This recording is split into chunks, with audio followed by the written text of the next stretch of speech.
Good evening. আমাদের এই প্রোগ্রামটির নাম হচ্ছে টকসেট সুদক্ষ। টকসেট সুদক্ষ হচ্ছে একটি ওয়েবিনার প্রোগ্রাম, যেটা আমাদের ই লার্নিং প্ল্যাটফর্ম সুদক্ষের ব্যানারে আমরা পরিচালনা করি। তো আমাদের এই টকসেট সুদক্ষের ওই ওয়েবিনার প্রোগ্রামটির রিসেন্ট যেই প্রোগ্রামটি আমরা লঞ্চ করেছি সেটা হচ্ছে প্রাইসিং ওয়েবিনার সিরিজ, এবং এই প্রাইসিং ওয়েবিনার সিরিজের আজকে একটি থার্ড সেশন। অনেকেই আছেন যে যারা প্রিভিয়াস দুইটা সেশন আপনারা অ্যাটেন্ড করেছেন। সো আজকের এই সেশনটি হচ্ছে আমাদের মোবাইল ইন্ডাস্ট্রি এবং আইটি প্রোডাক্টের প্রাইসিং স্ট্র্যাটেজি নিয়ে আমরা এটা সেশনটা ফ্যাসিলিটেট করব। আমাদের সাথে আছেন সবুজ এইচ চৌধুরী, উনি এমএমএইচ অ্যান্ড কো চার্টার অ্যাকাউন্টস এর পার্টনার হিসেবে আছেন। সো ভাইয়া ওনার অভিজ্ঞতার আলোকে আজকের এই সেশনটি ফ্যাসিলিটেট করবেন। আমরা যদি মেইন সেশনে যাই, ওয়েবিনারটি শুরু করার আগে আমরা কিছু বেসিক এটিকেট জেনে নিব, যেগুলো আমরা পুরো সেশনটি চলাকালীন সময় আমরা মেনটেন করব, যাতে এই সেশনটি খুব সুন্দরভাবে আমরা পরিচালনা করতে পারি।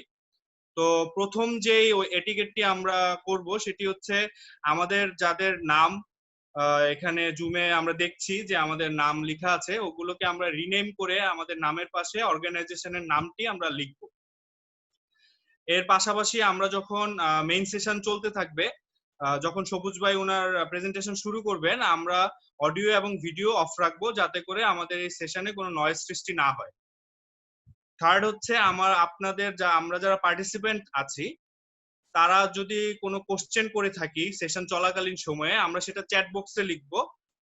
যখন কিউএন সেশন শুরু হবে তখন আমরা ওই চ্যাট বক্স থেকে পিক করে বা যিনি প্রশ্ন করেছেন তাকে ফ্লোর দেওয়া হবে কোশ্চেনটি বলার জন্য।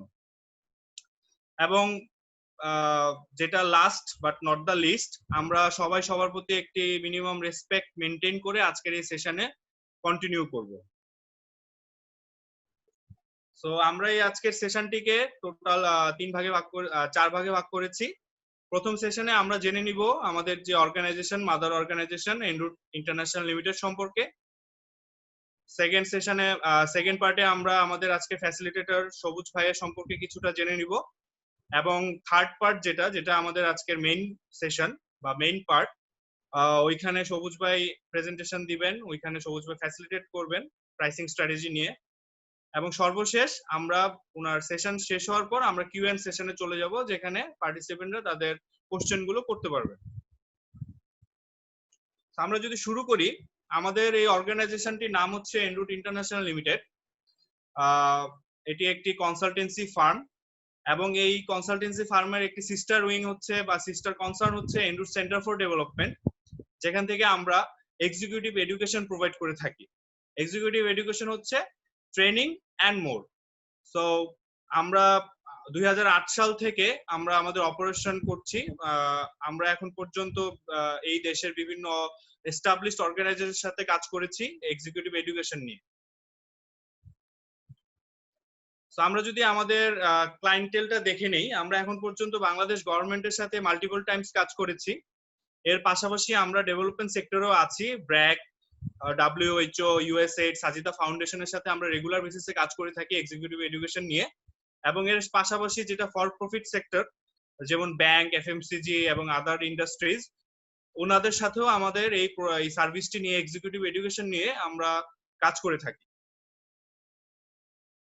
সো আমাদের এই এক্সিকিউটিভ এডুকেশন যেই সার্ভিসটি আছে, এটার পোর্টফোলিওকে আমরা টোটাল 4টি ভাগে ভাগ করেছি। প্রথমটি হচ্ছে কাস্টমাইজ প্রোগ্রাম। আমরা বিভিন্ন অর্গানাইজেশনের সাথে পার্টনারশিপে গিয়ে ওই অর্গানাইজেশনের মতো করে ওনাদের কাস্টমাইজড এক্সিকিউটিভ এডুকেশন দিয়ে থাকি, যেখানে কন্টেন্ট গুলো ডেডিকেটেড টু দ্যাট অর্গানাইজেশন হয়ে থাকে। এর পাশাপাশি আমাদের কিছু স্ট্যান্ডার্ড টপিকের উপর আমরা রিসার্চ করে, আমাদের কন্টেন্ট টিম রিসার্চ করে, মার্কেট এক্সপার্টিজ রিসার্চ করে বিভিন্ন টপিক সিলেক্ট করি আমরা, ওগুলোর উপর আমরা আমাদের প্রতি মাসে ট্রেনিং প্রোগ্রাম চলতে থাকে, যেগুলো আমাদের ওয়েবসাইটে গেলে আপনারা দেখতে পাবেন। আপনাদের পছন্দ মতো যে ট্রেনিংটি আছে ওইটাতে আপনারা এনরোল করে ট্রেনিংটি করতে পারেন। এবং এর পাশাপাশি আমাদের আরেকটি যেটি এক্সক্লুসিভ সার্ভিস বা এক্সক্লুসিভ প্রোডাক্ট বলতে পারেন, সেটা হচ্ছে e learning programme. E learning প্রোগ্রামে আমাদের একটি ই লার্নিং সাইট আছে www.sudaksho.com, যেটার ব্যানারে আমাদের এই প্রোগ্রামটি পরিচালিত হচ্ছে টক্সের সুদক্ষ। ওখানে আমাদের ওয়েবসাইটটিতে গেলে আপনারা দেখতে পাবেন অনেক অনশেলফ কোর্সেস আছে, যে প্রায় 22টার উপর আমরা কোর্সেস এখন পর্যন্ত অনবোর্ড করেছি। এবং এই তিনটা যেই আমি এতক্ষণ পর্যন্ত ডেসক্রাইব করেছি, আমরা যদি কোনো অর্গানাইজেশনের সাথে পার্টনারশিপে কাজে যাই, সেক্ষেত্রে আমরা ব্লেন্ডেড লার্নিংটা আমরা প্রোভাইড করে থাকি। ই লার্নিং এবং ফিজিক্যাল ট্রেনিং দুইটার সমন্বয়ে আমরা আমাদের সার্ভিসটা দিয়ে থাকি। এবং আরেকটা আমাদের যেটা এক্সক্লুসিভ পোর্টফোলিও বলতে পারেন, সেটা হচ্ছে এক্সিকিউটিভ কোচিং। আমাদের সাথে সার্টিফাইড কর্পোরেট কোচরা আছেন, যারা প্রত্যেকটা অর্গানাইজেশনে যারা মিড টু সিনিয়র লেভেলের এমপ্লয়ার্স আছেন, তাদেরকে 1-to-1 বেসিসে কোচিং করিয়ে থাকেন। আমরা এখন পর্যন্ত 140টির উপর অর্গানাইজেশনের সাথে কাজ করেছি, যেখান থেকে আমরা প্রায় 20,000 পার্টিসিপেন্ট পেয়েছি, যারা আমাদের সাথে 20,000 ইউনিক পার্টিসিপেন্ট, যারা আমাদের এই ট্রেনিং এর মাধ্যমে ট্রেন্ড হয়েছে। এবং বাংলাদেশে টোটাল 12টির উপর ইন্ডাস্ট্রিতে আমরা কাজ করেছি, যেখানে আমরা 1500-র উপরে আমরা ট্রেনিং সেশন কন্ডাক্ট করেছি। আমরা যদি আমাদের ই লার্নিং এর সংখ্যাটা দেখে নেই, আমাদের ই লার্নিং কোর্সগুলোর মধ্যে এখন পর্যন্ত প্রায় 6,000 প্লাস আমাদের পার্টিসিপেন্ট রয়েছে, যারা আমাদের এই কোর্সগুলো করেছেন। এবং ওভারঅল আমাদের অর্গানাইজেশনের সাথে 50+ এক্সপার্ট ফ্যাসিলিটেটর সংযুক্ত আছেন, যারা বিভিন্ন সময় বিভিন্ন প্রজেক্টে আমাদের সাথে কাজ করে থাকেন।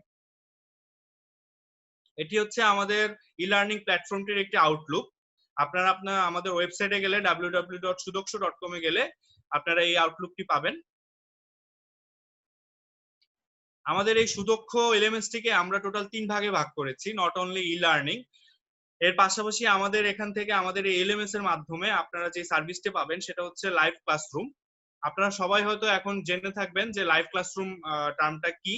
এটা হচ্ছে অনলাইনের থ্রুতে রিয়েল টাইমে ক্লাস কন্ডাক্ট করা, যেটার মাধ্যমে আপনার ট্রেনিং এবং ক্লাসরুমের যে স্কুল কলেজ ইউনিভার্সিটি যে ক্লাসগুলো আছে, ওগুলো আপনারা কন্ডাক্ট করতে পারবেন। খুব রিসেন্টলি আমরা ঢাকা ইউনিভার্সিটির আইবিএ ইনস্টিটিউশনের সাথে আমরা এই লাইভ ক্লাসরুম নিয়ে কাজ করেছি। এবং এই দুইটা সার্ভিসের পাশাপাশি আমাদের আরেকটি সার্ভিস আছে, যেটা আমরা সুদক্ষ এলএমএস এর মাধ্যমে দিয়ে থাকি, সেটা হচ্ছে ক্লাসরুম ম্যানেজমেন্ট। যারা ফিজিক্যাল ট্রেনিং গুলো কন্ডাক্ট করেন বা যারা ফিজিক্যাল ক্লাসরুম করে থাকেন, সেক্ষেত্রে তাদের হেল্পিং হ্যান্ড হিসাবে আমাদের এই ক্লাসরুম ম্যানেজমেন্ট সার্ভিসটি আমরা প্রোভাইড করে থাকি। লাইক আপনি যদি কোনো ম্যাটেরিয়াল শেয়ার করতে চান বা কোনো অ্যানাউন্সমেন্ট করতে চান, কোনো স্কেডিউলিং করতে চান, আপনার ক্লাসের কোনো অ্যাসাইনমেন্ট দিতে চান, সেক্ষেত্রে আমাদের এই ক্লাসরুম ম্যানেজমেন্ট ফিচারটির মাধ্যমে আপনি সেগুলো ফ্যাসিলিটেট করতে পারবেন। আমাদের একটি স্টুডিও আছে, যেখান থেকে আমরা আমাদের ই লার্নিং কোর্সগুলোর জন্য ডিজিটাল কন্টেন্ট ক্রিয়েট করে থাকি। আমাদের নিজস্ব কন্টেন্ট টিম আছে, আমাদের অ্যানিমেশন টিম আছে, আমাদের মোশন গ্রাফিক্স টিম আছে, যারা আমাদের ই লার্নিং কোর্সগুলোতে পার্টিসিপেট করে থাকে এই ডিজিটাল কন্টেন্ট বানানোর জন্য। এবং এই আমাদের শুধু নিজস্ব না, আমরা অন্যান্য অর্গানাইজেশনের ডিজিটাল কন্টেন্ট প্রয়োজন পড়লে আমরা ওগুলো বানিয়ে দেই, ওগুলো আমরা ডেভেলপ করে তাদেরকে প্রোভাইড করি, ডেডিকেটেড টু দ্যাম। এটা হচ্ছে আমাদের অ্যানিমেশন ওয়ার্কের কিছু স্যাম্পল। এটা আমাদের totally in house animation team তৈরি করেছে এগুলো। তো আমরা যদি এখন আমাদের আজকের যিনি ফ্যাসিলিটেটর সবুজ এইচ চৌধুরী, ওনার সম্পর্কে কিছুটা জেনে নেই। সবুজ ভাই এই সেক্টরে প্রায় 20 বছরের উপর ধরে আছেন। এখন পর্যন্ত সবুজ ভাই বিভিন্ন রিনাউন্ড অর্গানাইজেশনে কাজ করেছেন, যেমনটা আমরা এখানে দেখতে পাচ্ছি Microsoft, Nokia, Telenor, Aktel, Deloitte, টুসমে এন্ড হোদাবাসি চৌধুরী এন্ড কো। এবং এইসব অর্গানাইজেশনে সবুজ ভাই finance team, business partnering team, sales team, marketing team, HR team, এইসব টিমকে লিড করেছেন। এই 20 বছর ধরে এই সেক্টরে উনি কাজ করছেন। তো আমরা এখন মেইন সেশনে চলে যাব। আমি সবুজ ভাইকে রিকোয়েস্ট করব সবুজ ভাই ওনার প্রেজেন্টেশন শুরু করার জন্য।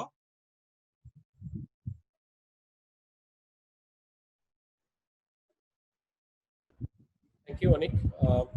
সবাইকে শুভ সন্ধ্যা। আমি দেখতে পাচ্ছি আমার পরিচিত অনেক সিনিয়র ফেলো আছেন এখানে, এবং অনেকে সহকর্মী ছিলেন আগে, তারাও জয়েন করেছেন, এবং অনেকে দেখতে পাচ্ছি যারা অনেক বড় অর্গানাইজেশনের সিএফও রোলে এবং অনেক সিনিয়র ম্যানেজারিয়াল রোলে কাজ করছেন। সবাইকে শুভ সন্ধ্যা। আমি আমার প্রেজেন্টেশন শেয়ার করছি।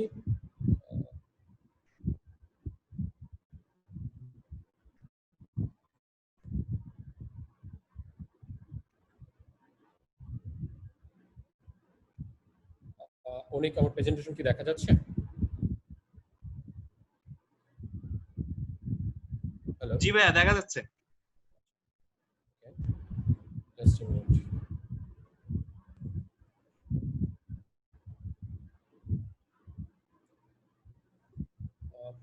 আজকে আমরা আসলে যে টপিকসটা নিয়ে আলাপ করছি, এই টপিকসটা হচ্ছে মোবাইল ডিভাইস এবং আইটি প্রোডাক্ট আর সার্ভিসের প্রাইসিং নিয়ে। আমাকে যদি জিজ্ঞাসা করা হয় যে আসলে এই মুহূর্তে টেকনোলজি ড্রাইভেন সবচাইতে ইউজড আর ইউজেবল টুল কোনটা, সেটা হচ্ছে আসলে মোবাইল এবং হচ্ছে মোবাইলের সাথে সাথে অ্যাসোসিয়েট যে সার্ভিস আছে সেই সার্ভিসগুলো। আমাদের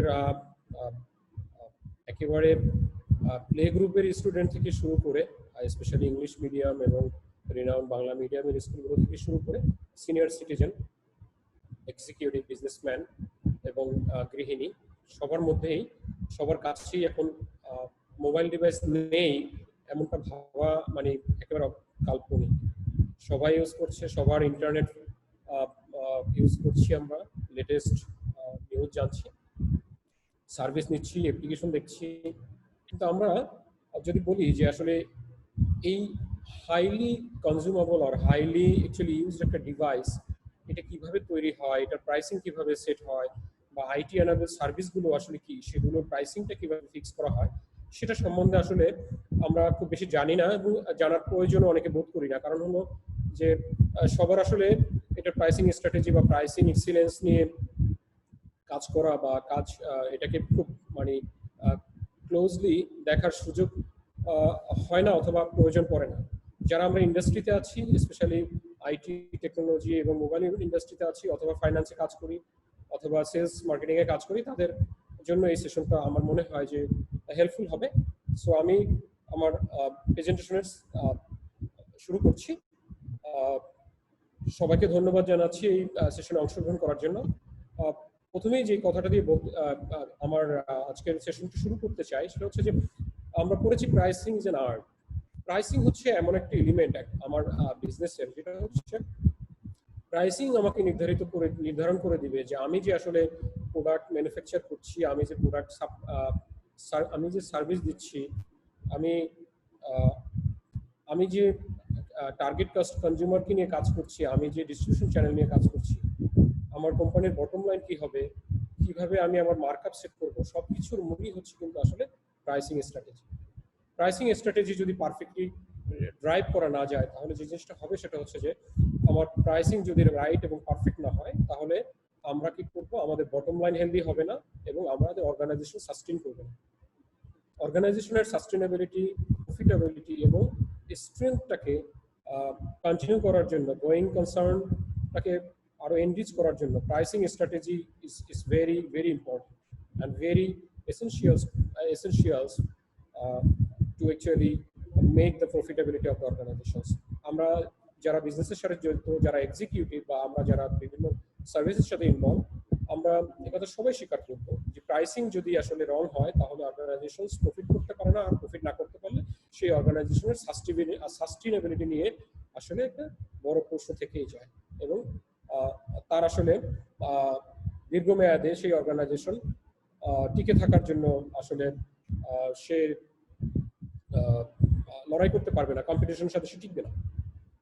তো আজকে আমরা আমাদের ডিসকাশন পয়েন্টকে আমরা কয়েকটি ভাগে ভাগ করেছি। আমি প্রাইসিং এর কিছু বেসিক জিনিস নিয়ে প্রথমে আলাপ করবো, যে জিনিসগুলো প্রাইসিং এ সরাসরি ইম্প্যাক্ট করে।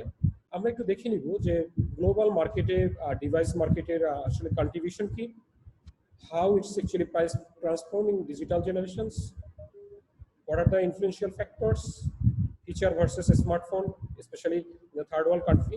First world mostly actually driven by a smartphone, third world is still a huge penetration of feature phone. তারপরে আমি চারটা কেস আমি প্রেজেন্ট করব। Case 1 innovations, case 2 global giants and competition strategy, case 3 ultra low cost, and case 4 government policy and regulations, how actually government policy and regulations impact into the mobile device and industry.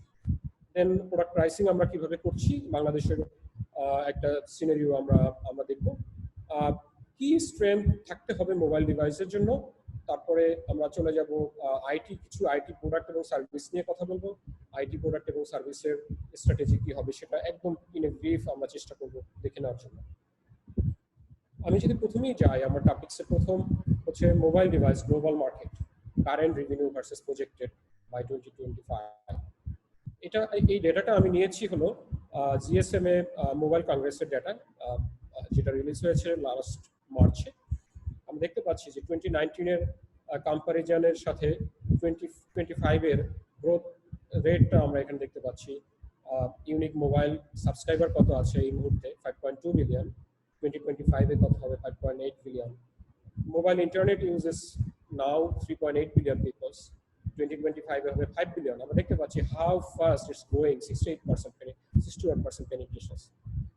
SIM connections still 2019 এ আছে 8 billion, 2025 এ 8.8 billion হবে, 107% penetration. তার মানে হচ্ছে dual সিম, অনেকের কাছে dual সিম থাকবে, যত লোক ইউজ করবে তার চেয়ে বেশি সিম তাদের কাছে থাকবে,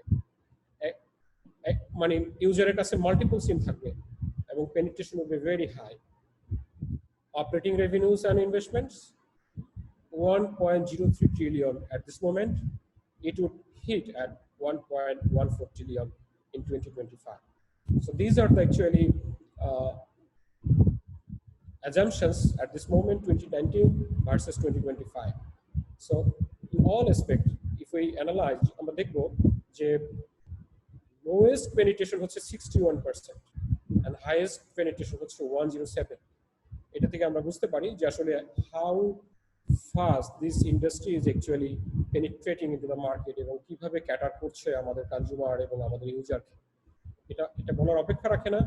ইভেন এই কোভিড সিচুয়েশনের মধ্যে আমরা দেখেছি যে যেহেতু ইনপুট বন্ধ ছিল, এখন আইডিবিতে গেলে কম্পিউটার পাওয়া যায় না, গেজেটন গিয়ারে গেলে ডিভাইস পাওয়া যায় না। আমি কয়েকটা সোর্স থেকে আমি জেনেছি যে ইনপুট না থাকার কারণে অনেক প্রোডাক্টের, স্পেশালি গ্লোবাল জায়ান্টদের প্রোডাক্টের ক্ষেত্রে এখন মার্কেটে একটা ক্রাইসিস আছে। তার মানে হচ্ছে আমরা টেক ডিভাইসগুলোর আবেদন মানে এতই বেড়েছে কোভিড সিচুয়েশনে, কারণ মানুষ আসলে এখন গৃহবন্দী, এই সময়টাকে মানুষ সব কাজের মাধ্যম হিসাবে ইউজ করছে টেক ডিভাইসেস। সো এর demand is very high compare to the supply at this moment. আমরা একটু right side chartটা দেখে নেই। Basically this chart is actually correlate with internet of timings. Current connection হচ্ছে 12 billion, it would hit at 24.6 billion, 80% penetration. 4G user এই মুহূর্তে আছে হলো 56, it would grow and it would reach at 1.8 billion connections in next. 5G connection would be 2025 1.8 billion. How fast it is actually grow, it will grow in 5G. Mobile industry contributions to GDP 4.9 trillion হবে 2025 এ, এই মুহূর্তে আছে 4.1, 4.7 and 2025 এ হবে হচ্ছে 4.9, almost 5%. So আমরা easily ধরে নিতে পারি যে মোবাইল ডিভাইস এবং টেকনোলজি কিভাবে আমাদের জিডিপিতে how important contributory it would be and it is now.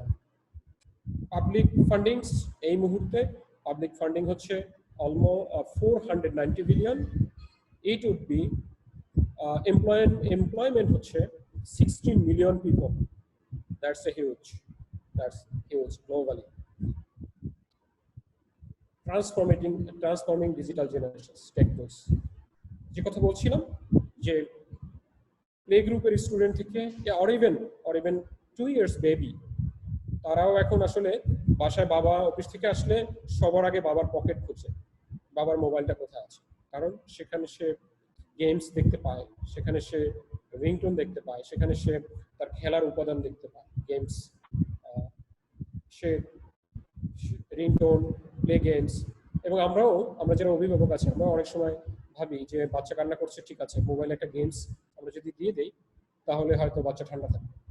তাহলে আমরা আমাদের শিশুদেরকে এখন থেকেই কিন্তু আমরা ডিজিটাল যে প্রসেস বা ডিজিটাল যে জেনারেশনস আর ডিজিটাল যে ট্রান্সফরমেশন প্ল্যাটফর্ম সেটার সাথে কিন্তু আমরা অ্যাডাপ্ট করে নিয়েছি।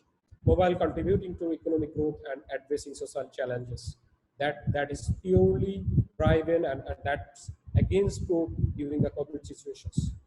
Students are well understand that how they can connect into Zoom, how they can create a Gmail account, and how they can use the Google Meet, and how the things can be actually managed. I can actually give a lot of examples. So with my kids, my seniors, my colleagues, my fellows, everyone is actually agree with that point. Again, যে আমাদের যে generations, আমাদের পরের generation যারা আছে বা আমাদের generation যারা আছে, we are very adapted with the mobile technology, and we cannot believe in a single moment without actually mobile and its service and technology services, internet services. Again, যেহেতু pricing strategy নিয়ে কথা বলছি, আমরা জেনে নিচ্ছি যে what are the actually key factors that influence a lot into the mobile industry pricing. Level of competitions, how competition is actually strong, whether competition is strong or it is weak, we'll go case by case. Perceived value of the product, how strong the perceived value, how it's actually given the outcome of the actual uses. Product development cost, what are the elements of the product developing initial R&D phase to distribution channel. Total value chain, how value chain is actually working together, and what are the actually process following to adapt the costing process. Economic trend, country economy, whether it is highly rich US, European countries, Japan, or it is this development like Bangladesh, African, and South Asian countries. Level of market demand, how consumers are actually appealing or make their appeal into the market against the products. What they like a lot, is it a smartphone, is it feature phone, or is it bar phone? What kind of phone actually they prefer, and what are the actually ASP? ASP means average sales price. Demographic challenges or demographic placement. বাংলাদেশে যে product আমরা sell করতে পারবো, নিশ্চয়ই আমেরিকাতে সেটা sell হবে না, নিশ্চয়ই জাপানে হয়তো সেটার ইন্টারেস্ট অত বেশি থাকবে না, আবার আমেরিকাতে যেটা খুব ভালো চলছে সেটা হয়তো যে বাংলাদেশে খুব বেশি চলবে না, except for few people. Class of target customer, আমরা কাকে আসলে সেল করতে চাচ্ছি, তার আবেদন কি, সে আসলে কত ভ্যালু প্রপোজ করতে পারবে, how what will be his uses pattern, how he will actually add values, whether he will use internet or not, or he use only phone call, whether he's capable to send SMS or all those things, we'll check. We'll see. Innovation and features, most important part of the actually mobile device. Innovation and features. Highly innovative phone is actually getting more appeal than the actually average technology driven phone. So these are the actually key factors of the mobile device pricing strategies. Next, feature versus smartphone. Still, this we can see the feature phone or bar phone and bar phone is still exist, though the ratio is actually getting low day by day. আমার মনে আছে আমরা যখন 2010-এ কাজ করছিলাম তখন মার্কেটে mobile phone আর স্মার্টফোনের রেশিও ছিল around 92%, 8% smartphone, 8% feature phone, 92%. That ratio now gone down. Now probably it is 60% feature phone and smartphone is 40%. But if I say the value, probably feature phone value is 30 to 40%, the smartphone value is 50 to 60%. So we can easily understand how the things are cannibalizing very fast, and what are the fundamentals are driving these transformations from features to smartphone. This is basically internet sort of things, technologies uses, OneDrive, Google Drive, and all those things, data security, communications, and instant service or job performance. There's the key features which is actually driving in into the smartphone apples over the last 1 decade. Case one, as I mentioned in the very first topic slide, that আমরা চারটা case দেখব, যে কেসগুলো দেখে আমরা বুঝতে পারবো যে আসলে প্রাইস কেন কেস টু কেস বা প্রাইস কেন ভেরি করবে একটা একটা ব্র্যান্ডের সাথে অন্য একটা ব্র্যান্ডে। আমরা প্রথম যে কেসটা দেখব, আমরা কথা বলছি আইফোন নিয়ে অথবা OnePlus নিয়ে, highly innovative, best in class design and quality phone. What exactly actually drive this phone or this actually premium brand? Premium price. This is highly premium price. Average ASP more than $500+ and a huge margin. I guess that more than 50% is margin they actually build because they don't have neck-to-neck competitors. That's the key advantage for them. And once they actually announce that they will launch iPhone, say for example 12 in say September, people wake up mid of the night and they are in the queue to the stores to get the new brand phone, whatever price it is. That's the beauty of the premium brand. iPhone have a very strong distribution footprint. That's the biggest catch. Very solid distributions and very exclusive distributions, branded retails, operators, and organized retail channel. Online, sometimes it's also online operator also.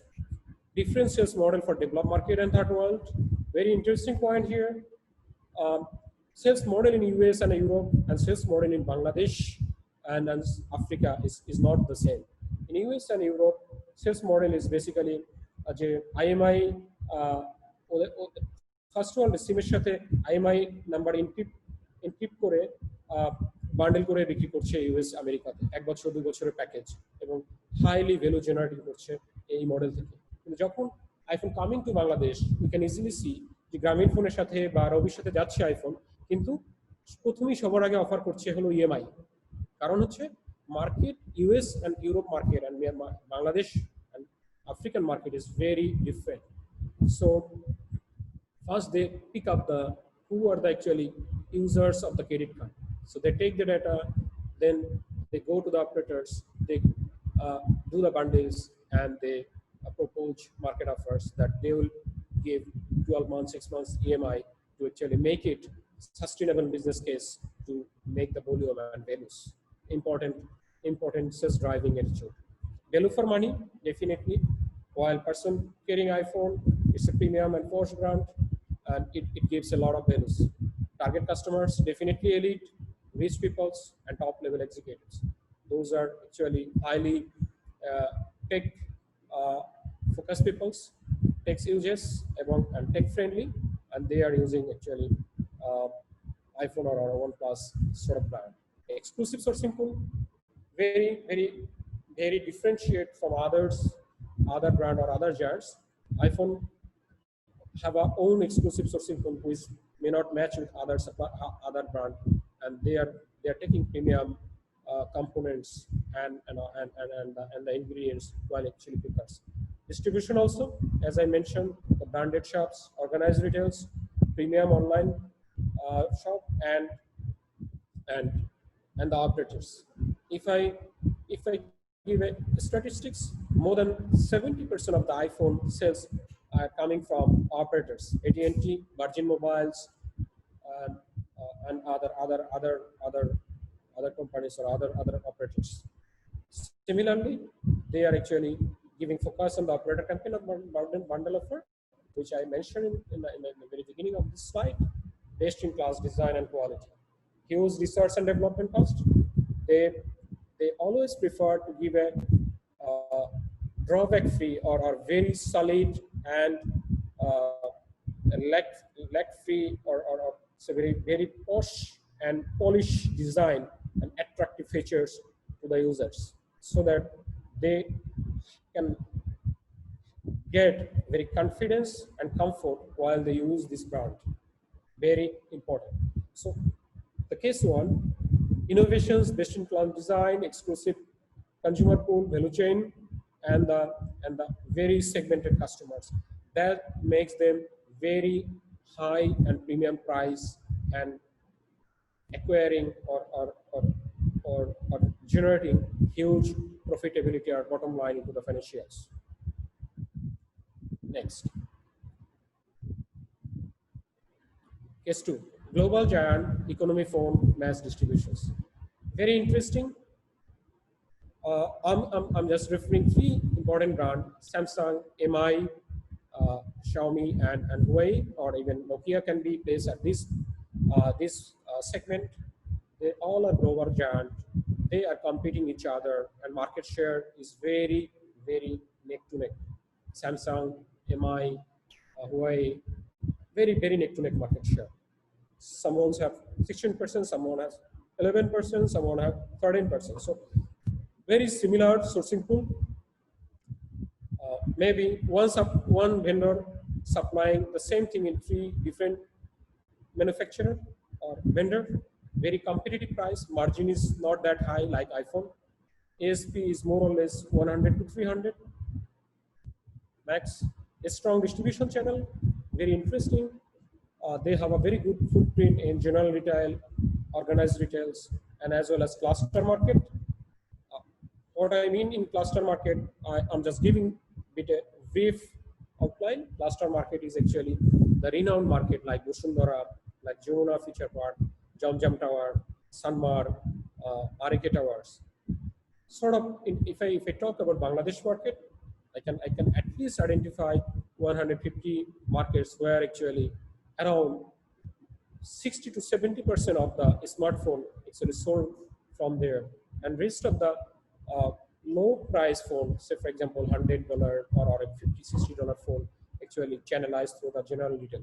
Mostly 3,000 to 4,000 general retail sold 40% of the or 30% of the smartphone, and 60 to 70% smartphones sold out by less than 1,000 shops in cluster market. There's the distribution footprint of these competitions. And they have a very mass retail. Again, cluster market, they are using one technique, that is they are actually using brand promoters. While you visit the shop, you will see that someone very good looking, wearing very gorgeous t-shirt with a brand, say Samsung, MI, and others, and offering you, sir, how can I help you? This phone have these features, and these are the price, and you will not get this benefit from any other brands. So he is very determined to catch you and then sold the one phone to you. So that's the strategy from the giant mobile phone company. Similar sort of marketing strategy.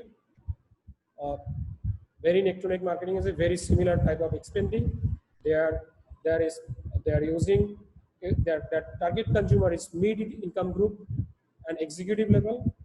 I mean managers, executive, senior managers, those who are actually buying economy phone. There should be a definition of economy phone. It could be 100 to 300 or $400 or equivalent BDT, 30,000 taka. So they are target actually mid-income and an executive level group, or officio or mid-level traders. Demography-wise business plan. Sometimes they actually make a plan for the cluster market, and then they sort out one strategy for the cluster market, one strategy for the general retail. So that's the beauty for their marketing approach. Product design and feature is actually changing frequently. Product life cycle is less than 1 year, and they are changing. They are always following competitors. What competitor is actually new retake, and actually what are the new features coming in, and what are the actually price proposition into the market in front of the consumers. They spend a lot in ATL and BTL. They provide regular rebate, discount, goodies into the channel. While you visit into the channel, you will find that some t-shirt, money bag, bags, travel bags, blah blah blah, they are providing to attract the consumers. Sweater or guardians, they are providing to the consumers. So these are the actually mid segment, and price is very mid range, 100 to 300 or 400, and these are the actually strategy they follow to while actually they set the market. they understand what is the actually economy of spending of the consumers, living cost, targeted segment. Accordingly, they push the ad into the ATL channel and push the dangler banner into the BTL channel, and they actually attract the consumers into that. Case 3, ultra low cost price, demographic competitions, match distributions. I'm talking about very massive distributions where sourcing of raw materials or vendor from the actually vendor carrying the phones from the China and very low cost phone, strong distribution channel, very mass retail. They You will find their shops into the even Upazila level or even Thana level, or sometimes even in actually union level you will get. But there are shops, they are selling Bikash, they are doing Bikash service as well as they are selling some phone.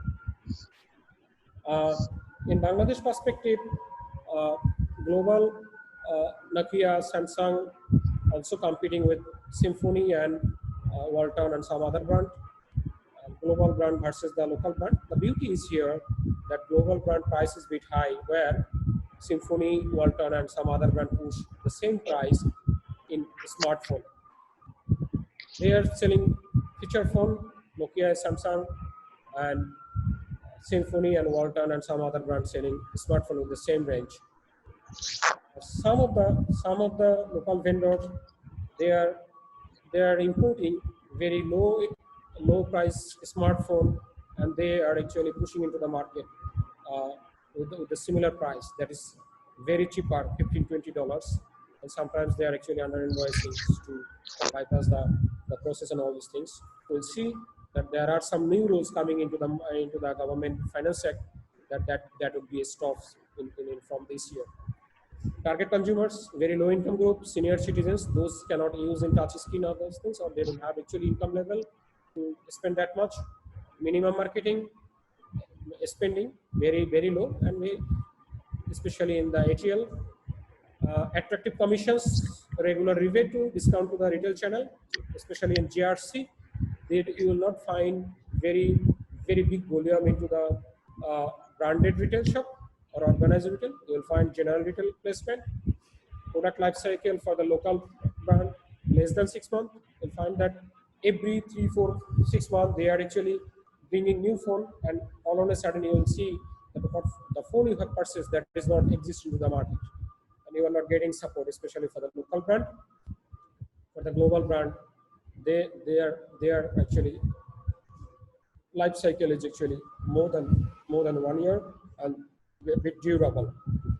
Demography wise one, sometimes you will see that the low end bar phone, $6, $7, $10 phone selling huge quantity in Rajshahi, Bogura, or somewhere else, Africa, or some other place, but you will not find that Dhaka, that is not that much selling in Bogura.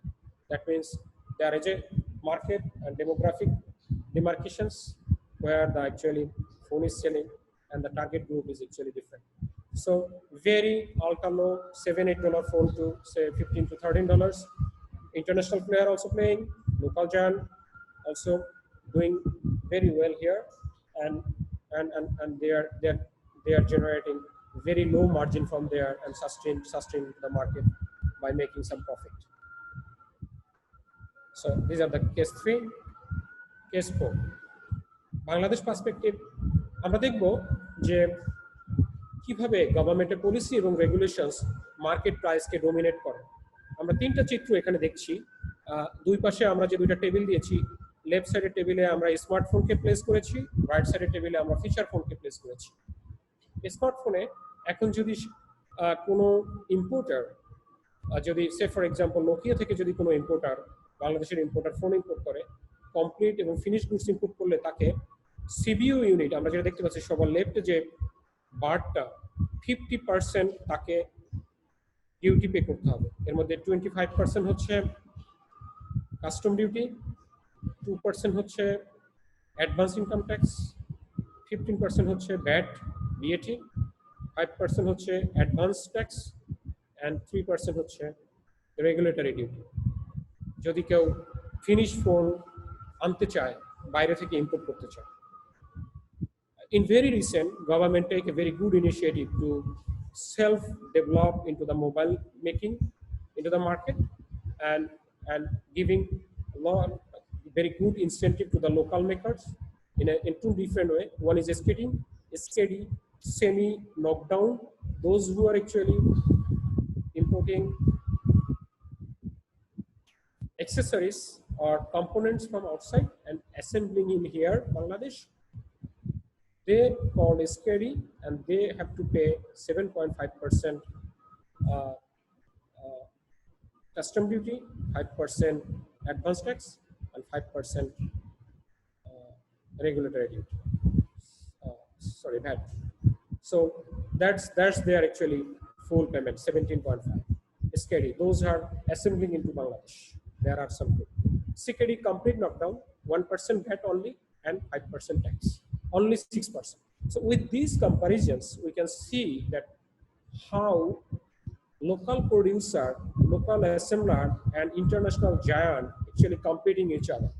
That means if local manufacturer productive completely manufacture the phone, his cost is regulatory cost only 6%, apart from the commission and all those things, channel commissions. If he semi knockdown, follow the semi knockdown process, his regulatory cost হচ্ছে 17%. যদি কেউ finish goods import করে তার regulatory cost হচ্ছে 50%। তার মানে হচ্ছে very unhealthy competitions due to government policy and regulations. This is a very good initiative from the government. Why?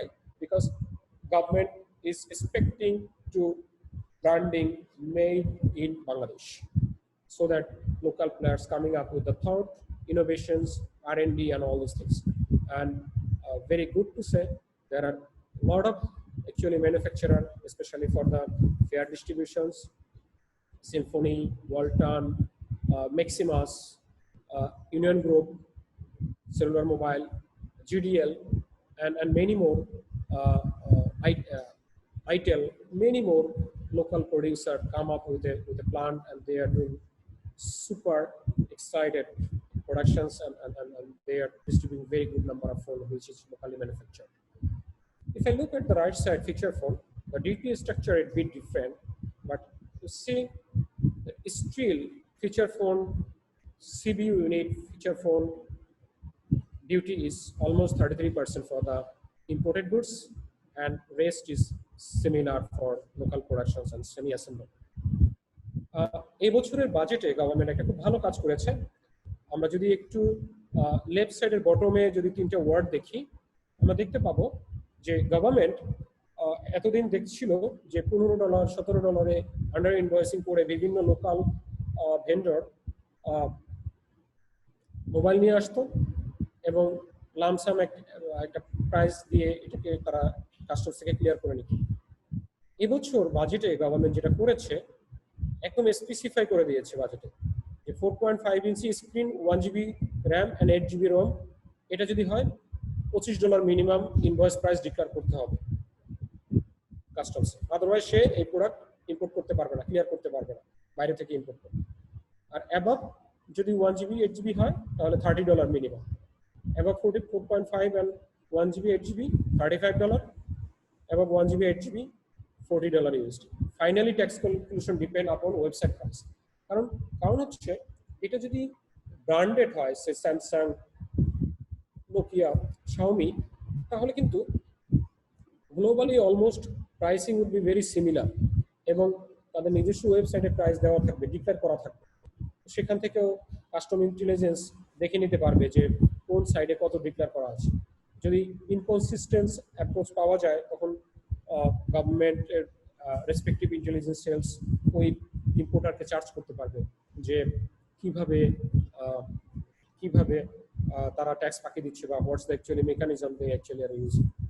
So that's the actually duty structure which is actually impacting a lot into the pricing point while actually determining into the market this pricing point. So moving into the next slide, এই স্লাইডে আমি চেষ্টা করব যে starting from manufacturer to consumer যে price আসলে কিভাবে very করে। আমরা যখন প্রাইস নিয়ে কথা বলি যে কেউ প্রশ্নই করতে পারে যে আমরা যে প্রাইসের কথা বলছি কার প্রাইস, আমরা আসলে কথা বলছি, আমরা এখানে ক্লারিফাই করার চেষ্টা করছি 5টা ইন্ডিভিজুয়াল স্টেক হোল্ডারের প্রাইস, 5জন বিজনেস পার্টনারের price. First manufacturer, then importer, then redistribution stockist or macro distributor, then trader or retailer, সর্বশেষ কনজিউমার। ম্যানুফ্যাকচারের প্রাইস, ম্যানুফ্যাকচারের লেটেস্ট প্রাইস, যেটা যেটা ম্যানুফ্যাকচারার ইম্পোর্টারের কাছে সেল করছে, তার মধ্যে বিল করা আছে তার কক্স প্লাস হচ্ছে গ্রস মার্জিন। আর প্রাইস ধরে নিলাম ইনভয়েস প্রাইস 100 টাকা for the sake of the example. এবারে ইম্পোর্টারের কাছে আসি, সে ফর এক্সাম্পল XYZ, সে ইম্পোর্ট করলো, আমরা বললাম, আমরা প্রিভিয়াস স্লাইডে বলেছি যে সিবিইউ ইউনিটে যে 50% হচ্ছে ইম্পোর্ট ডিউটি। তার মানে হচ্ছে সো ডিস্ট্রিবিউটর যখন ইম্পোর্ট করলো, সে 100 টাকায় ইম্পোর্ট করলো, কিন্তু তার উপরে সে $50, $100 ইম্পোর্ট করলো, তার উপরে সে $50 ডিউটি পে করবে যদি সে ইম্পোর্ট করে থাকে। যদি ইম্পোর্ট না করে লোকাল প্রোডাকশন থাকে, তাহলে সে বার সেকেন্ড এবং থার্ডটা সে ফলো করবে, তো price will be different. And with that import price, distributor will also add his margin, front margin, and he will build 160 taka against 100 taka invoice price from manufacturer, say for example Nokia or Samsung or whatever the actually producer is. The next channel, redistribution stockists or macro distributors. I mean, আমরা যদি আরেকটু clearly বলি যে ঢাকা সিটিকে হয়তো আমরা 3 ভাগে ভাগ করলাম ডিস্ট্রিবিউট করার জন্য, তো সেখানে 3টা ডিস্ট্রিবিউটর আছে। এরপর প্রত্যেকটা জেলায় আমরা একজন ডিস্ট্রিবিউটর নিলাম, তাদেরকে আমরা বলছি রিডিস্ট্রিবিউশন স্টকিস্ট আর macro distributor. Those are the wholesaler to the retailers. So তারা যখন নিচ্ছে, তারা ডিস্ট্রিবিউটর তাদেরকে বিল করছে 160 $160। তারা কি করছে, তারা তাদের ইনভয়েস প্রাইসের উপরে একটা ছোট্ট ট্যাক্স ইম্প্যাক্ট আছে, তারপরে হচ্ছে তাদের মার্জিনটা বিল করে তারা বিল করছে হলো রিটেলার এবং ট্রেডারকে। ঠিক ট্রেডার ও রিটেলার 4th স্টেজে গিয়ে তার যে কমিশন, সে কমিশন অ্যাড করছে, ট্যাক্স ভ্যাট যেটা অ্যাপ্লিকেবল ট্যাক্স এবং ভ্যাট আছে সেটা অ্যাড করছে, করে সে তার প্রাইসিং বিল করছে হলো 185। তার মানে হচ্ছে তার ফাইনাল প্রাইস হচ্ছে কনজিউমারের কাছে 185, কনজিউমার প্রাইস হচ্ছে 185 or MRP or MOP, market operating price হচ্ছে 185। সো আমরা যদি কম্পেয়ার করি, আমরা যদি দেখি যে what price it starts from the factory start selling price from 100, it landed up to the consumers 185, almost 85% buffering added 3 different channel: importer, RDS or macro or MD, retailer or trader, and then finally it's handed over to the consumers. So these are the actually pricing flow into considerations for the end-to-end or full value chain. So again, if I go back to the previous slide, we'll see that the pricing functions or pricing strategy for SKD and CKD will be different. This price might be if the manufacturer sitting in Bangladesh, his landing price to the consumer might be close up within 25 or 30 additional dollar. That means 100 taka manufacturer product can be sold out to the consumers or the ultimate customers at 130. That means made in Bangladesh will give you more cheaper phone than the CBU unit or the imported finished goods. That is the beauty of the actually local productions or in-house production or in-country productions. So that is why every strong market player who are actually involving into the mobile distribution, they are now thinking to utilize the Sheikh Russell IT parks in Gazipur and catering the opportunity to build their factory to manufacture there and utilize the subsidized or very compensatory rate for their mobile productions. That's the 4 case or 4 case, and then 1 example I have actually given for the better understanding of the audience. Now I'll show 1 slide where I will try to define that what are the key strengths for the smart device and pricing. What are the actually strength must need for the smart device producer. Of course, advanced technology applications and OS system, operating systems, innovative, talented people, extraordinary design and features, যেটা সহজেই young যারা craze আছে তাদেরকে attract করবে, এক্সিকিউটিভদেরকে attract করবে এবং সহজেই তাদেরকে তাদের ডিমান্ড তৈরি করবে মার্কেটে। Then best in class sourcing, value chain and quick availability of the materials, products, value chain এর কোনো জায়গায় ইন্টারাপশন হবে না, সোর্সিং হবে super fast, just in time, everything will be available and demand supply gap হবে very very rational। সেখান থেকে customer দোকানে গিয়ে ফিরে যাবে না যে না ভাই মাল আসতে আরো 15 দিন দেরি হবে, সো আপনাকে আমরা দিতে পারছি। কাস্টমার যেটা করবে, তার ফোনটা চুরি হয়ে গেলে ইমিডিয়েটলি সে অন্য একটা ব্র্যান্ডে চলে যাবে। সো যখন একটা স্ট্রং মার্কেট প্লেয়ার মার্কেটে থাকবে, সে সবসময় চিন্তা করবে যে আমার স্টকে সবসময় মাল থাকতে হবে এবং আমার সাপ্লাই চেইন সবসময় very strong demand supply maintain করবে। Last thing, strong sales, distributions, marketing team and business partnering.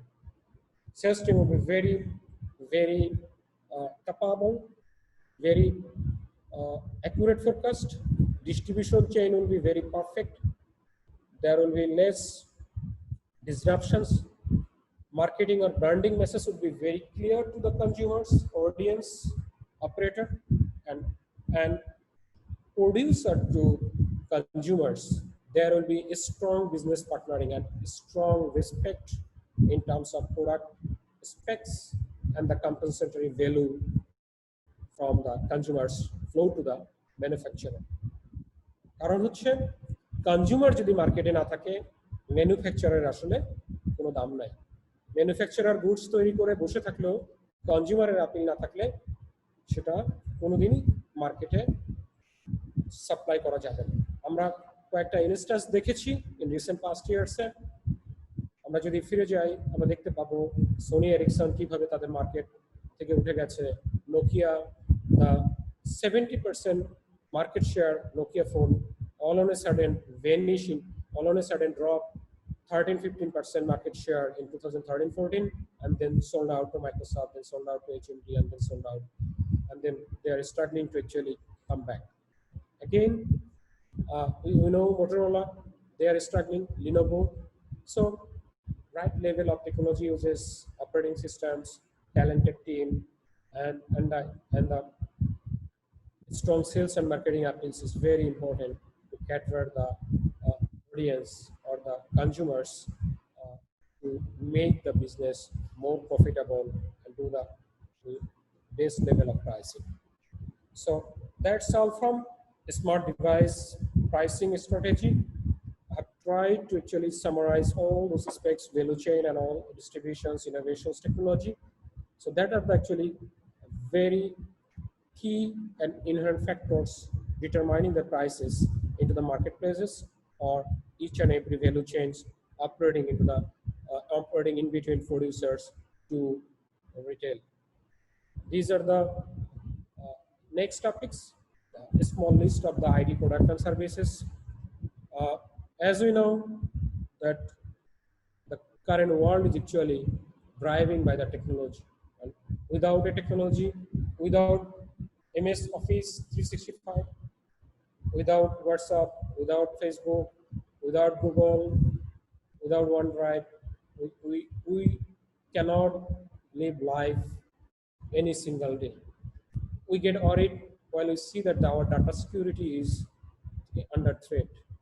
We are not feeling comfortable while we see that my call center person is not responding on time, and we are getting annoyed while we see that my software is actually not working well, my website is not working well, my ID product design is actually with a lack of actually configurations.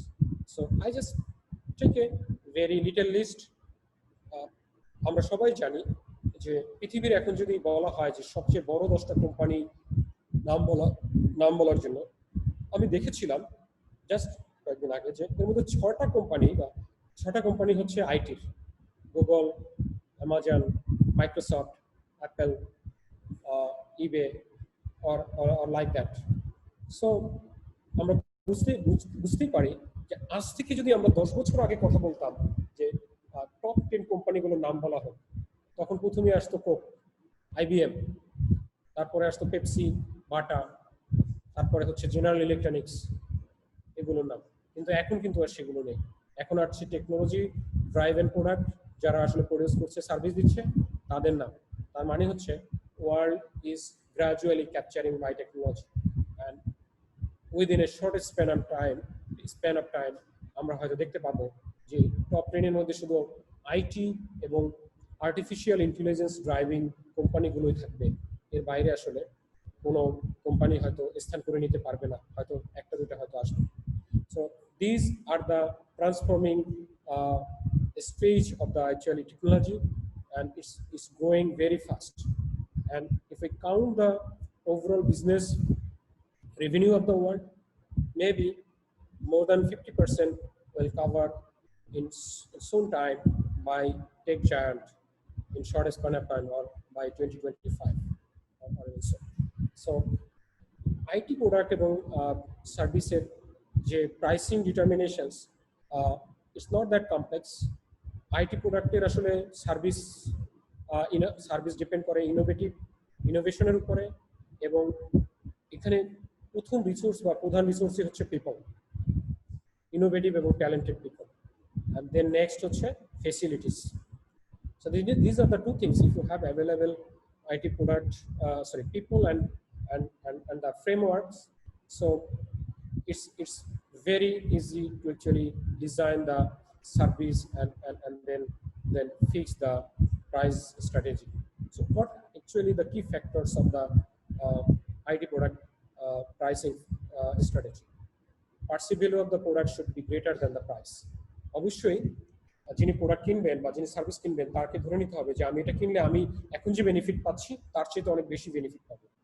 এখন আমি জিমেইলে mail করছি, আমি যখন exclusive mail থাকবে তখন আমার data security ensure হবে, আমার মেল আমি ছাড়া, আমার ডোমেইনের লোক ছাড়া আর বাইরে কেউ দেখতে পাবে না। So that's the number one কাজ। Back your product with the robust marketing strategy. আমার প্রোডাক্ট, আমি আমার ব্র্যান্ডিং এমনভাবে করবো যাতে আমার মার্কেটিং স্ট্র্যাটেজি অনুযায়ী আমার প্রোডাক্টকে আমি মার্কেটে প্লেস করতে পারি। Build a product that user want. কনজিউমারের বা B2B বা B2C তাদের যে এক্সপেকটেশনস বা তাদের যে ডিমান্ড, সেই ডিমান্ড অনুযায়ী আমি প্রোডাক্ট তৈরি করবো, সেটা সেই চিন্তা ভাবনা যেন আমার থাকে। Offer value at affordable price. মার্কেটে যদি প্রাইস ডিনামিক্স থাকে হচ্ছে $20, কোনোভাবেই আমরা শত চেষ্টা করলে আমরা পারবো না যে এটাকে $22 বিক্রি করবো, because market is well set with the $20 product. সেখানে আর প্রিমিয়াম নেওয়ার সুযোগ নাই। আর নিউ এন্ট্রান্ট হিসাবে গ্লোবাল ব্র্যান্ড যেগুলো আছে, গুগল বা মাইক্রোসফট বা আরো যারা আছে মার্কেটে অপারেট করছে, তাদেরকে বিট করে আসলে নতুন কিছু নেওয়া সম্ভব না, বা ওরাকল বা ডেল বা তাদেরকে বিট করে আসলে নতুন কিছু দেওয়া সম্ভব না। সো প্রিমিয়াম চার্জ করা will be very difficult. Test the product at various price point. এখানে প্রাইস ডিফারেন্সিয়েশন থাকবে, কার জন্য কোন প্রাইস প্রোডাক্ট করবো, প্রিমিয়াম প্রোডাক্টের প্রাইস কি হবে, গোল্ডের কি হবে, এবং সিলভার প্রোডাক্ট বা একেবারে জেনারেলি কাস্টমারের জন্য প্রাইস কি হবে, সেই জিনিসগুলো এক এক ধরনের প্রাইস আমরা স্ট্র্যাটেজি সেট করব। স্ট্র্যাটেজিটা কম্পিটিটিভ ল্যান্ডস্কেপ। আইটি এবং টেকনোলজি প্রোডাক্টের সবচেয়ে বড় ডিমেরিটস হচ্ছে এটার যদি কপিরাইট বা ইন্টেলেকচুয়াল প্রপার্টি রাইটটাকে ইনস্ট্যান্টলি না নেওয়া যায় এবং এটাকে যদি প্রোটেক্ট করা না যায়, আপনার product within a day copy হয়ে যাবে। এবং এটা আপনি হয়তো 3 বছর স্ট্রাগল করে আপনি প্রোডাক্টটা ডিজাইন করেছেন, বানিয়েছেন, আপনারই একজন স্টাফ পেন ড্রাইভে করে এটাকে নিয়ে কপি করে সে বাজারে ছেড়ে দিল, আপনার R&D, আপনার ডেভেলপমেন্ট কস্ট, আপনার যত ধরনের বিনিয়োগ, সবকিছু শেষ। So these are the very important factors: competitive landscape, regulatory, copyrights, intellectual property rights, and the security measures against the actual leakage of the development phase information is very critical. Market driven pricing. Again, you cannot charge the premium what market is actually delivering at this moment. So market price could be important, MOP could be important. Look for alternative ways to generate revenue. So product a service ক্যাটাগরির মধ্যে অনেক অনেক ধরনের diversification থাকতে হবে। আমরা যেটা দেখি ফেসবুক করে, গুগল করছে, মাইক্রোসফট করছে। So alternative ways of generate revenue, সেটার প্রতি ফোকাস থাকতে হবে। আমরা যদি 3 বছর পিছনে তাকাই, আমি যখন মাইক্রোসফটে ছিলাম আমি দেখেছি মাইক্রোসফট তখন ওয়ান ড্রাইভ চালু করেছিল, আর গুগল পরে এসে, এখন অ্যামাজন করছে, তারপরে এখন তার দেখা দেখি আরো অনেকগুলো আসছে, আইবিএম করছে, আইবিএম করবে। সো আমরা দেখছিলাম এর মধ্যে যে ইউএস আর্ম ফোর্সের সিকিউরিটি বা তাদের ডেটা সিকিউরিটির জন্য আইবিএম একটা বিশাল কন্ট্রাক্ট পাচ্ছে। তার মানে হচ্ছে এখন সবাই আসলে তাদের প্রোডাক্ট ডিফারেন্সিয়েশনে মনোযোগী হচ্ছে।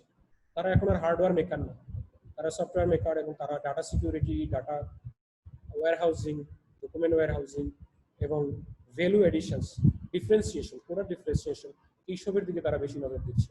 They are no more with the hardware maker, or they are no more with the, say, Gmail or search engine. They are diversing their product, and they are catering the untapped market, or plenty of untapped opportunity in the market, and exploring the very new segment every single day.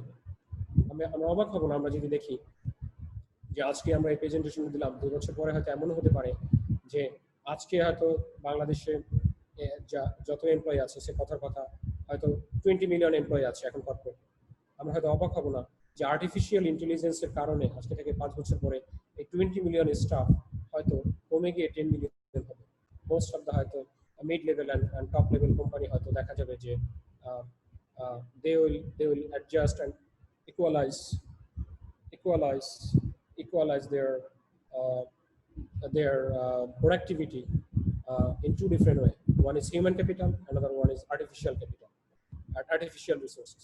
So that may happen in very soonest time. So everybody should actually make their life easier, accommodate with the technologies and their plan. And the last but not the least, pricing strategy for the IT products or services. These are the actually 3 different modality you can talk about that. Pricing for the IT product or services can be defined in 3 different categories. Time-based pricing. Say for example, one Microsoft 365, Office 365, এক বছরের জন্য আপনি licence কিনেছেন। সে fixed price. আপনি zero accounting software নিয়েছেন, আপনাকে initially দিতে হবে হচ্ছে $30 যখন কিনবেন। আবার টাইম বেসড প্রাইসিং, প্রত্যেক মান্থলি একটা সাবস্ক্রিপশন আছে $8। ফিক্সড প্রাইসও আছে, টাইম বেসড প্রাইসও আছে। ভ্যালু বেসড প্রাইসিং, আপনি ই-কমার্স চালাচ্ছেন, ই-কমার্স বিজনেস আছে আপনার, আপনি একটা ট্রানজ্যাকশন করছেন, আপনাকে এসএসএল বললো যে আপনার যত ট্রানজ্যাকশন হবে তার 2.5% আমাকে দিতে হবে এমএক্স কার্ডের যে ট্রানজ্যাকশন হবে। আবার ইবিএল যে ভিসা কার্ডে আপনি ট্রানজ্যাকশন করবেন সেটা 1.75% আমাকে দিতে হবে। That means the pricing must be, sometimes it would be on value base or value factors. So these are the actually IT or IT product or services. Mostly in IT sectors, the pricing depends on the innovations and innovative people's resource and the frameworks, what exactly actually company is building to drive the next generation's business. So that's all. This is the last quote actually. Who sets the price? Ultimately, it's the consumers who decide what they are willing to pay for any given goods or services. আসলে আমরা যদি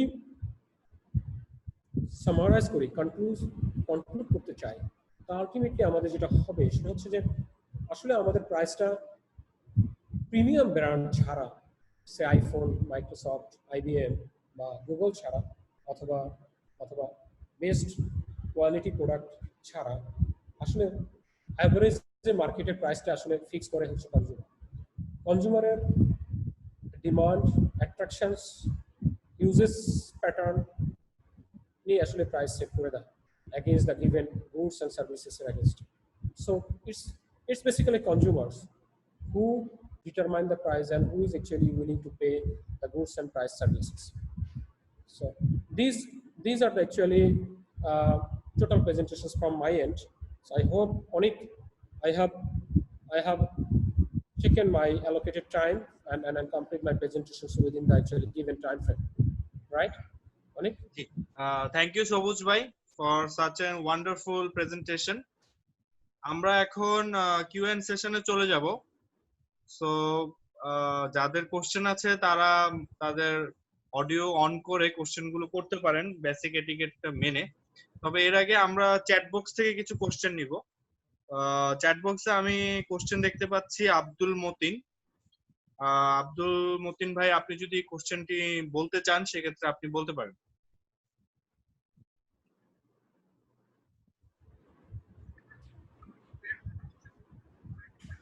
Thank you, Shobuz, for presenting a very nice and timely presentation on IT products.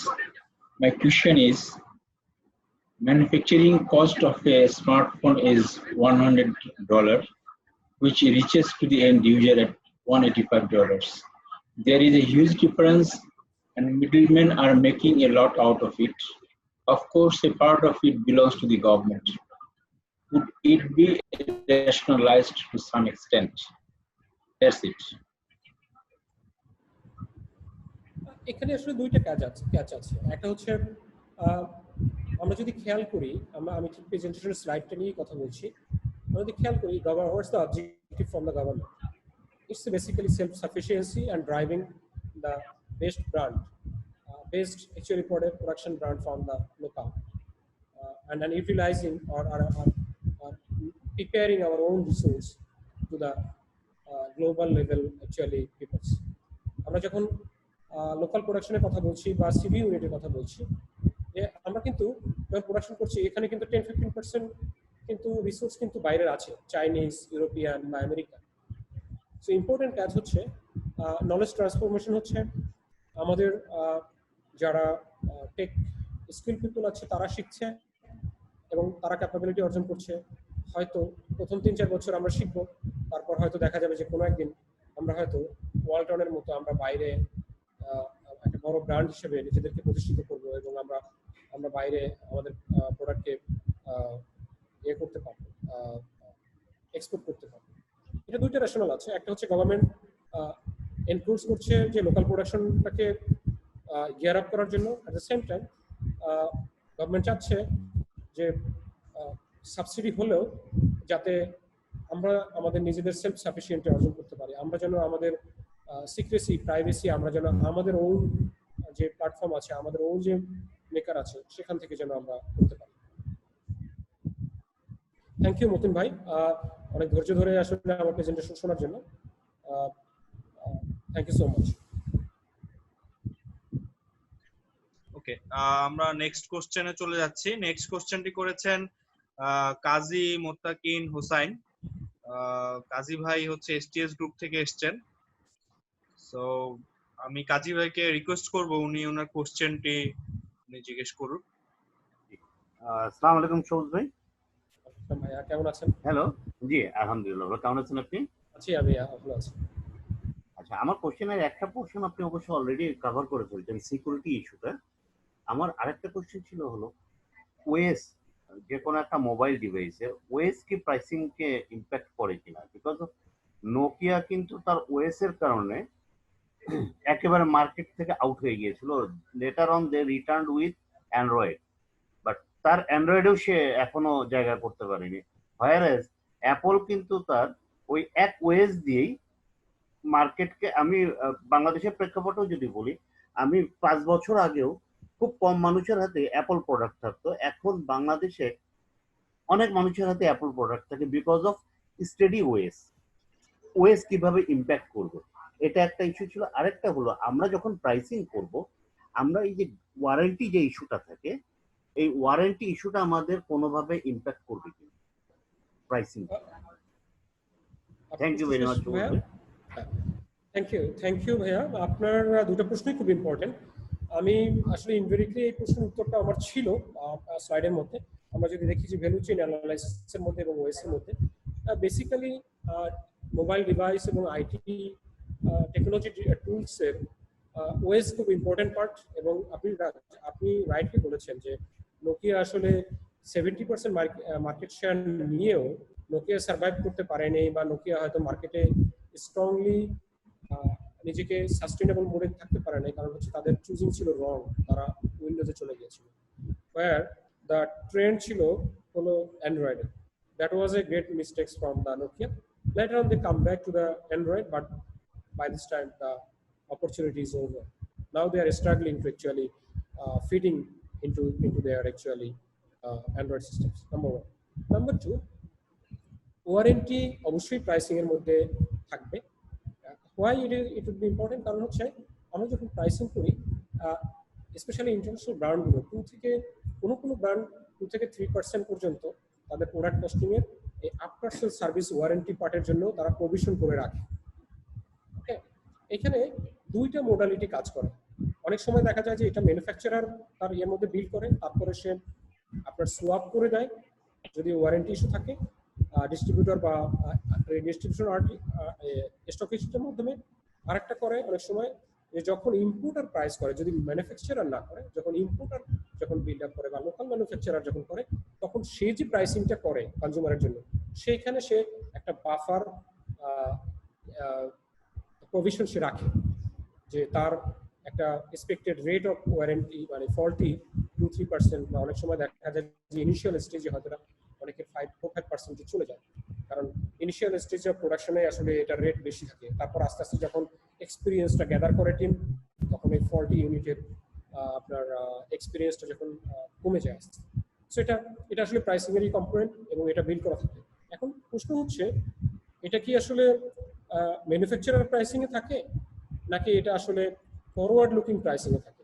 Y I am telling forward looking, কারণ manufacturer খুব কম ক্ষেত্রেই দেখা যায় যে ম্যানুফ্যাকচারার সরাসরি প্রোডাক্টটা সাপ্লাই করে। এখানে অনেক ধরনের ইন্টারমিডিয়েট থাকে, অনেক ধরনের চ্যানেল থাকে। তো ওই চ্যানেলাইজ করার সময় হয়তো দেখা যায় ইম্পোর্টার বা রিডিস্ট্রিবিউশন স্টকিটের মাধ্যমে এটা বিল করতে পারে যদি সে ফরওয়ার্ড লুকিং অ্যাপ্রোচে চিন্তা করে। আর যদি ম্যানুফ্যাকচারার বিল করে তাহলে সেক্ষেত্রে তার কস্ট অফ প্রোডাকশন বা কস্ট অফ সেলসটা সে বেড়ে যায়, প্রাইসিংয়ে ইম্প্যাক্ট করে এবং গ্রস মার্জিনে একটা প্রেশার থাকে। সো প্রশ্ন দুটো খুবই চমৎকার ছিল। Thank you so much. Thank you Sabuj ভাই। আমরা আরো কোশ্চেন নিব, আমরা প্রায় আজকে সেশনটি শেষের দিকে, সো কোশ্চেন গুলো আমরা নিতে যাচ্ছি এখন। আর কারো যদি কোনো কোশ্চেন থাকে কাইন্ডলি আস্ক করবেন।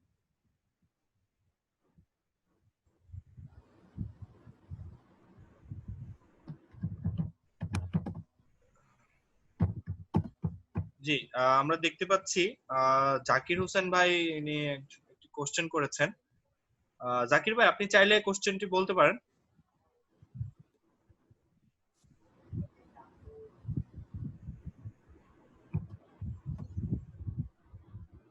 ওকে, আমি কোশ্চেনটি আমি বলছি জাকির ভাইয়ের প্রশ্নটা আমি দেখেছি। জাকির ভাই যেটা প্রশ্ন করছে, manufacturer or traders who are the most benefited of our BD perspective. Okay, so এখানে এটা ডিপেন্ড করবে হচ্ছে আসলে সেলস এগ্রিমেন্ট বা কন্ট্রাক্টের উপরে। ম্যানুফ্যাকচারারের সাথে যদি আসলে সরাসরি ইম্পোর্টারের কন্ট্রাক্টটা থাকে এরকম যে ইম্পোর্টার 2-3% বা 5%-এর বেশি আসলে সে ফ্রন্ট মার্জিন বিল্ড করতে পারবে না, তো সেক্ষেত্রে কিন্তু তার ওই বেশি আসলে ক্যাশ জেনারেট করার সুযোগ থাকে না। আবার যখন কম্পিটিটিভ ওপেন মার্কেট বলা হয় যে ডিস্ট্রিবিউশনের হাত ঘুরে যখন এটা রিটেলারের কাছে চলে যায় বা এটা যখন হয়তো আরডিএস এর কাছে চলে যায়, অনেক সময় আমরা দেখছি যে অনেক ধরনের রেস্ট্রিকশন থাকে ঠিকই, কিন্তু যখন একটা খুব ভালো একটা ফিচারের ফোন বা ইনোভেটিভ একটা ফোন মার্কেটে আসে, সে $10 ফোন কিন্তু এটার ভ্যালু ফর মানি হলো $20, তখন রিটেলাররা করে কি এটাকে হয়তো $20 নিতে চায়, কিন্তু ডিস্ট্রিবিউটর বা আরডিএস এর কাছে থেকে সে বিল করছে হয়তো $12। তার মানে হচ্ছে সেই ইনস্ট্যান্ট যে মার্কেটে যে গ্যাপটা আছে, যেটা যেহেতু সাপ্লাই কম ডিমান্ড বেশি, তো সে যেটা করে সে ইনস্ট্যান্টলি তার ইনভেস্টমেন্টটা সে 3-4 টাইমস রিটার্নটা উঠায় ফেলে।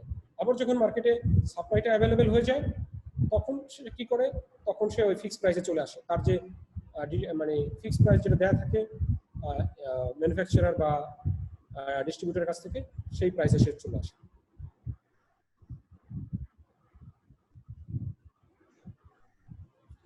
একজনে প্রশ্ন করেছেন মঈনুদ্দিন ভাই, সবুজ ভাই, can I get the presentation? Yes, I will give the presentations to Anik bhai. Anik bhai, I would request you to give the circulate these presentations G for all the G attendees. অবশ্যই অবশ্যই ভাইয়া, আমি আচ্ছা। পার্টিসিপেন্টদের সাথে share করে দিব। So আচ্ছা। আমরা কি কোশ্চেন এন্ড অ্যানসার সেশনটা শেষ করতে পারি, নাকি কারো কোশ্চেন কারো আমরা? প্রশ্ন থাকলে আমি আশা জি। করব, আমি প্রশ্ন নিতে রাজি আছি। জি সো কারো প্রশ্ন থাকলে করতে পারেন, বা ফেসবুকে যদি কারো প্রশ্ন।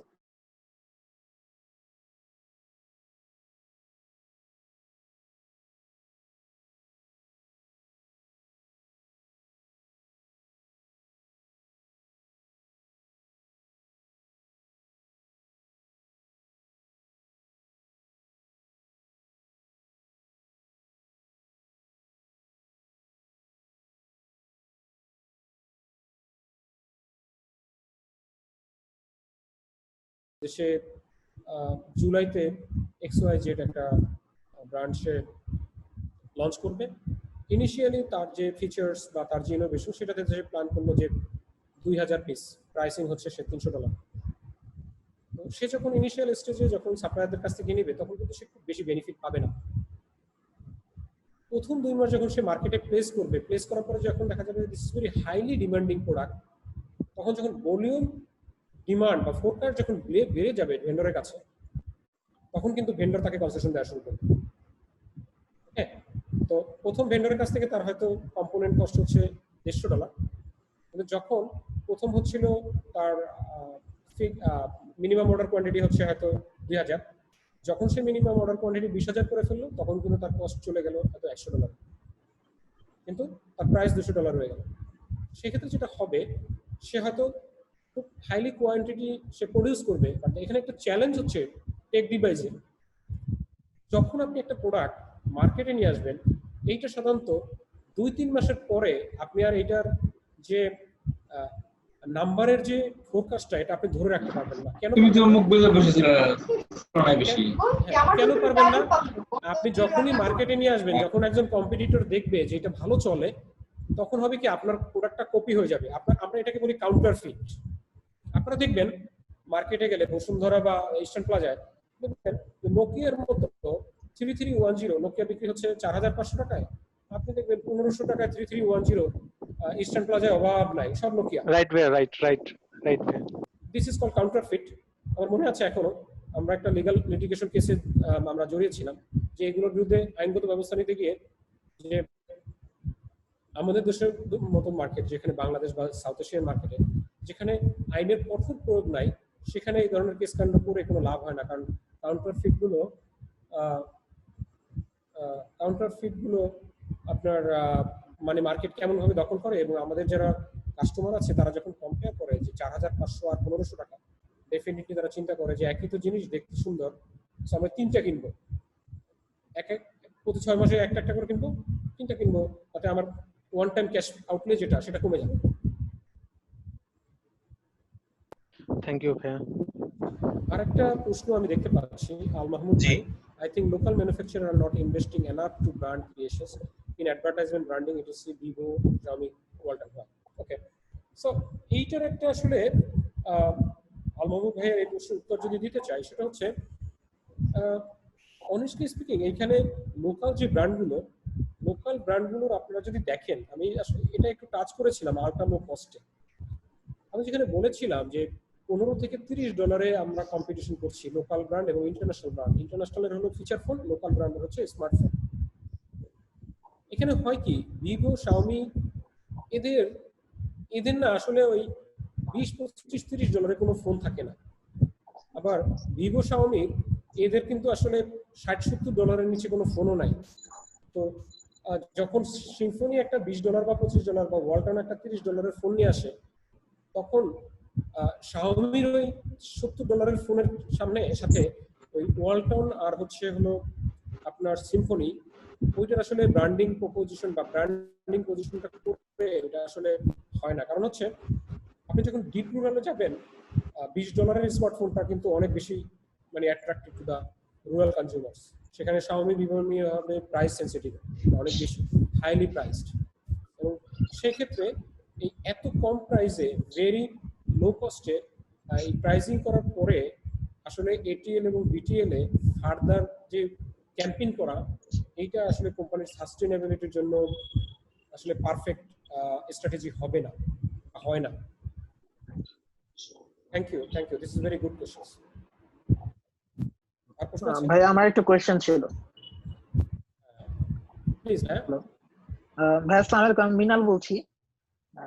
জি মিনাল, হ্যাঁ, আপনার অর্গানাইজেশনের নামটা কাইন্ডলি একটু বলুন। জি, আমি মিনাল বলছি, আমি হুদাবাসিতে আছি ডেপুটি ম্যানেজার হিসেবে। আর আমার কোশ্চেনটা হলো সবুজ ভাইয়ের কাছে, যে being such a tech giant Nokia acquired by another big tech giant like Microsoft, তাদের ইনভেস্টমেন্ট ক্যাপাবিলিটি ছিল, ইনোভেশনেরও তো অভাব থাকার কথা না, তারপরও কেন আবার ফেরত আসাটা পসিবল হলো না? নাকি আরো কোনো অন্য কোনো রিজন ছিল যেটা নোকিয়ার পক্ষে আর সম্ভব হয়নি আসা, ফেরত আসাটা? Very interesting and very good questions. আমরা যদি দেখি যে এই প্রশ্নটা মুত্তাকিম ভাই করেছিল যে ওএস একটা ইম্পর্টেন্ট ফ্যাক্টর কিনা। ইয়েস, ওএস একটা ইম্পর্টেন্ট ফ্যাক্টর। মাইক্রোসফটের ওএসটা, উইন্ডোজ প্ল্যাটফর্মটা আসলে ইউজেসটা খুব কমপ্লিকেটেড ছিল, এবং ওই কমপ্লিকেটেড ওএসটা আসলে আপনি একটা জিনিস ইম্পর্টেন্ট, সেটা হচ্ছে যে আসলে আপনি ওএসটা কার জন্য বানাচ্ছেন। আপনার ওএস যদি টার্গেট গ্রুপ যদি হয় হাইলি কোয়ালিফাইড লোকজন, তাহলে কিন্তু আইফোনের দিকে দেখেন, কমপ্লিকেটেড ওএসও কিন্তু খুব ভালোভাবে তারা কিন্তু ডিল করছে, কোনো চ্যালেঞ্জ হচ্ছে। আবার অ্যান্ড্রয়েড কিন্তু দেখবেন যে আপনার একেবারে ডিপ রুরাল পুয়ার পিপলও কিন্তু তারা এটাকে মানে খুব হ্যান্ডসামলি এটাকে অপারেট করতে পারছে। উইন্ডোজ একটু কমপ্লিকেটেড, এবং এখানে সবচেয়ে বড় প্রবলেম ছিল সেটা হচ্ছে যে এখানে অ্যাপস ছিল খুব কম। যেমন অ্যান্ড্রয়েডে অনেকে আছে ইমো, তারপর হচ্ছে আপনার লিঙ্ক, আরো লাখ লাখ মনে করেন অ্যাপস তারা, আপনি চাইলেন আপনি একটা থার্ড পার্টি আপনি সহজেই গুগলে আপনি অফ করে দিতে পারলেন, কিন্তু উইন্ডোজে এটা সম্ভব ছিল না।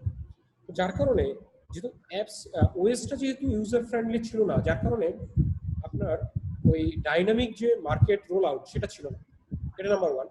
নাম্বার টু হচ্ছে মাইক্রোসফট ছিল আসলে সফটওয়্যার কোম্পানি। মাইক্রোসফটের ফোকাসই ছিল অফিস প্রোডাক্ট এবং হচ্ছে লেটলি সারফেস নিয়ে কাজ। তো হার্ডওয়্যারের এই জায়গাটাতে হয়তো তারা খুব বেশি রিসার্চ এবং ডেভেলপমেন্ট করে নাই, যার কারণে আর সাধারণত টেকনোলজি নিয়ে যারা কাজ করে এইখানে রিসার্চের লাইফ সাইকেলটা কিন্তু অনেক লম্বা। এটা কিন্তু 1-2 মাসের রিসার্চ না।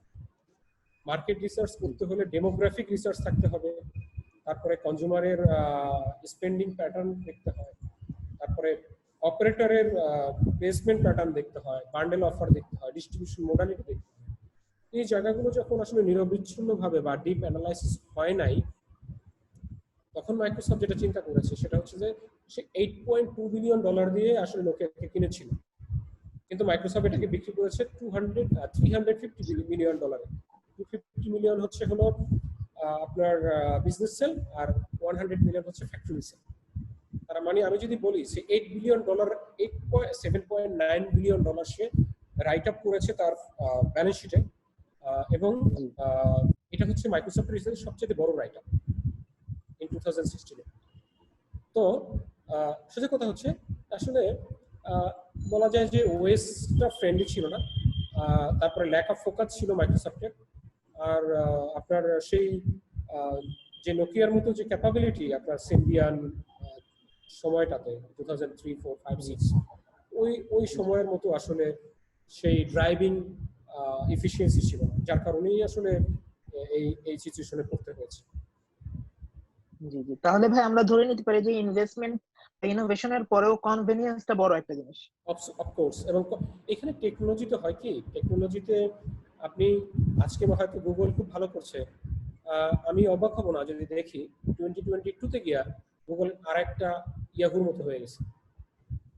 আপনারা দেখেন আমাদের এই যে অধিকাংশই কিন্তু আসলে ইমেল আইডি ছিল ইয়াহু, আমার এখনো আছে। হ্যাঁ, এখন আমার ছেলে দেখলাম তার স্কুলের জন্য ইমেল আইডি খুলছে, সে জিমেলে চলে গেছে। হ্যাঁ, অটোমেটিক্যালি চলে গেছে। হ্যাঁ, সো ভেরি ইন্টারেস্টিং। সে ইভেন জানেও না যে ইয়াহু কি জিনিস। সো আপনার যদি স্ট্র্যাটেজি যদি ক্লিয়ার এবং যদি ফোকাস না থাকে, এবং আপনার যদি ড্রাইভিং এফিসিয়েন্সি না থাকে, you will be backdated. like Nokia, like Yahoo, like others. Right. Thank you ভাই। থ্যাংক ইউ সবুজ ভাই, থ্যাংক ইউ পার্টিসিপেন্টস। আমরা আজকের এই সেশনটি প্রায় শেষ পর্যায়ে চলে এসেছি। সো আমি ওভারঅল সবাইকে থ্যাংক ইউ জানাতে চাই আজকের এই সেশনটিতে পার্টিসিপেট করার জন্য, স্পেশালি সবুজ ভাইকে। একটা সুন্দর প্রেজেন্টেশন প্লাস আমাদের কিউএন সেশনটা খুবই ইন্টারেক্টিভ হয়েছে এবং অনেক ইনফরমেশন দিয়েছেন সবুজ ভাই আমাদেরকে।